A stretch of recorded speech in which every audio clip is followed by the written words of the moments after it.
தனக்காக எதிர்த்து நின்றவனை கூட தன் தலையிலே தாங்குகிற ஒரே தலைவன் அண்ணாமலையானை தவிர வேற யார் இருக்க முடியும்? யோசிச்சு பாருங்க. பிள்ளை இல்லாத வல்லாள மகாராஜா செஞ்ச ஒரு தொண்டுக்காக இன்னைக்கு வரைக்கும் சிவபெருமான் தவசம் செஞ்சு வைக்கிறார். போய் கர்மாக்கெல்லாம் தலைவன், ஆன்மாக்கெல்லாம் தலைவன் அவன் செய்யறான். எனக்காக அவன் பிள்ளை இல்லடா, என்ன பிள்ளையா எடுத்துக்கணும் அவன் வல்லாள மகாராஜா.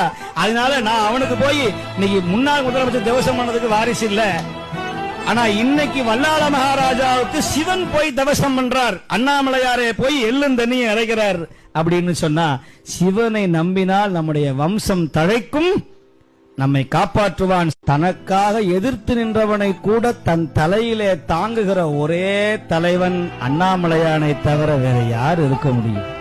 யோசிச்சு பாருங்க. பிள்ளை இல்லாத வல்லாள மகாராஜா செஞ்ச ஒரு தொண்டுக்காக இன்னைக்கு வரைக்கும் சிவபெருமான் தவசம் செஞ்சு வைக்கிறார். போய் கர்மாக்கெல்லாம் தலைவன். தனக்காக எதிர்த்து நின்றவனை கூட தன் தலையிலே தாங்குகிற ஒரே தலைவன் அண்ணாமலையானை தவிர வேற யார் இருக்க முடியும்? யோசிச்சு பாருங்க.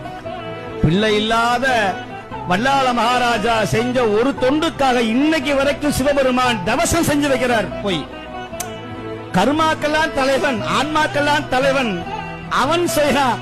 எனக்காக அவன் பிள்ளை இல்லடா, என்ன பிள்ளையா எடுத்துக்கணும் அவன் வல்லாள மகாராஜா.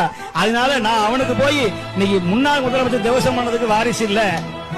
ஆனா இன்னைக்கு வல்லாள மகாராஜாவுக்கு சிவன் போய் தவசம் பண்றார். அண்ணாமலையாரே போய் எள்ளும் தண்ணியை இறைக்கிறார் அப்படின்னு சொன்னா, சிவனை நம்பினால் நம்முடைய வம்சம் தழைக்கும், நம்மை காப்பாற்றுவான். தனக்காக எதிர்த்து நின்றவனை கூட தன் தலையிலே தாங்குகிற ஒரே தலைவன் அண்ணாமலையானை தவிர வேற யார் இருக்க முடியும்?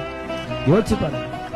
பிள்ளை இல்லாத வல்லாள மகாராஜா செஞ்ச ஒரு தொண்டுக்காக இன்னைக்கு வரைக்கும் சிவபெருமான் தவசம் செஞ்சு வைக்கிறார். போய் கர்மாக்கெல்லாம் தலைவன்.